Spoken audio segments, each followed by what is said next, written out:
শুভ সকাল বন্ধুরা, আপনারা কেমন আছেন? আমি ভালো আছি। তো আজকে সকাল সকাল ভিডিও শুরু করছি রান্নাঘরের থেকেই।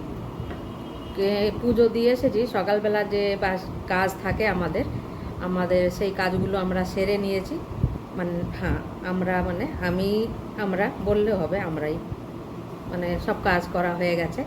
তো আজকে দেখুন সকালবেলা আমি আম ছাড়াচ্ছি। আচ্ছা, আম এই জন্যে ছাড়াচ্ছি, আমের সিজন এখন প্রায় শেষের দিকে। আমাদের এইখানে প্রায় শেষের দিকে, আর কদিন পরে হয়তো বন্ধ হয়ে যাবে। এই যে জগন্নাথের রথের মেলা আসছে, ওই পর্যন্তই পাওয়া যাবে, তারপরে আর পাওয়া যাবে না। তা আমি আম দিয়ে ফ্রুটি অনেকবার বানিয়েছি। তা আমাদের মিলির জন্যে বানিয়ে রাখবো। তাও এই দেখুন পাকা আম কেটে ধুয়ে ছাড়িয়ে নিচ্ছি। আর আজকে বানাবো আম দিয়ে ফুটি। তা এটা বানিয়ে যদি আমি ঘরে রেখে দিই, আমার অনেক দিন যাবে, কমসে কম 1-1.5 মাস চলে যাবে। তা আমি বানাচ্ছি। দুটো পাকা আম নিয়েছি, বড় সাইজের। আর এতে আমি কোনো কেমিক্যাল মিলাবো না, কিছু মিলাবো না, আম দিয়েই ফুটি বানাবো। আর এটা ফ্রিজে যদি আমি ভালো বোতলে ভরে রেখে দিই ফ্রিজের মধ্যে, তো বেশ অনেক দিন থাকে, কমসে কম 1-1.5 মাস। কেন কি এটা আমার করে দেখা আছে, আমি রেখেছি, আগের বারেও করে রেখেছি, আর প্রত্যেকবারই আমি করি। তো আগের বারে একটু নাতনি কম খেত, এবার আমার নাতনিটা একটু খাওয়া শিখেছে, তা সেই জন্য আমি বানাচ্ছি এটা। তো আপনাদেরও শেয়ার করছি। এই যে আম ছাড়িয়ে কেটে নিয়ে যে ছোট ছোট করে,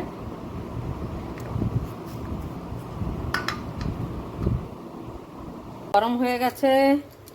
আর এবারে আমি গরম জলে দিয়ে দিলাম এই যে কাঁচা টক আম, অর্ধেকটা দিয়েছি। তা একটু পরে আমি পাকা আমগুলো দেব। এই দেখুন জাল উঠে গেছে, আমি কাঁচা আম দিয়ে দিয়েছিলাম। এবার যে দুটো পাকা আম কেটেছিলাম, এই পাকা আম দুটো এর মধ্যে দিয়ে দিচ্ছি। আর ভালো করে এগুলোকে সেদ্ধ করে নেব।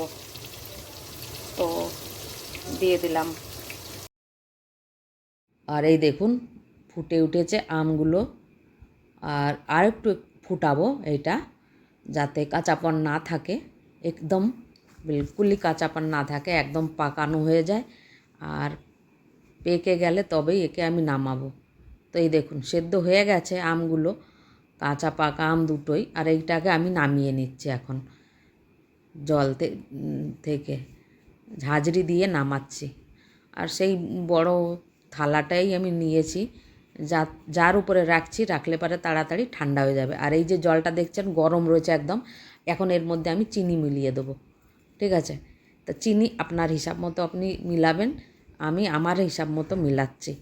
এবার মিলিয়ে এইটাকেও ভালো করে জাল করে নেব। এই যে চিনি দেখা যাচ্ছে না, ভালো করে জাল করে ঠান্ডা করে নেব। আর ওই যে আমটা নিয়েছিলাম, ওইটা ভালো করে আমি পেস্ট করে নিয়েছি। পেস্ট করে আর এই চিনির যে জলটা বানিয়েছিলাম না, ওর মধ্যে মিলিয়ে দিচ্ছি। এই যে মিলিয়ে এটাকে ভালো করে, অল্প গরম আছে যেহেতু, অল্প গরম আছে তো একটু ঠান্ডা করে নিচ্ছি আমি। তো এর মধ্যে আমি একটা বোতল ধুয়ে শুকিয়ে নিয়েছি, যাতে ওতে একটুও জল না থাকে। আর এই ছাঁকনিটা নিয়ে নিয়েছি, বড় ছাঁকনি। আর যাতে আমি পেস্ট করেছিলাম তাতেই আমি ছাঁকছি, যাতে বোতলে ঢালতে সুবিধা হয়।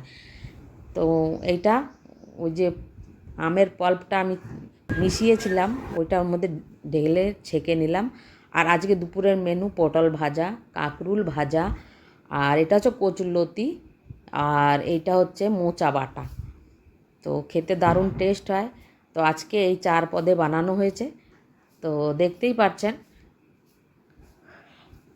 আর আজকে নিরামিষ। আর এই যে আমি ছেঁকে নিয়েছি, ছেঁকে নিয়ে জারের মধ্যেই রেখেছি, কেন কি এটা ঠান্ডা হলে তবে আমি ফ্রিজের মধ্যে ভরে রাখবো।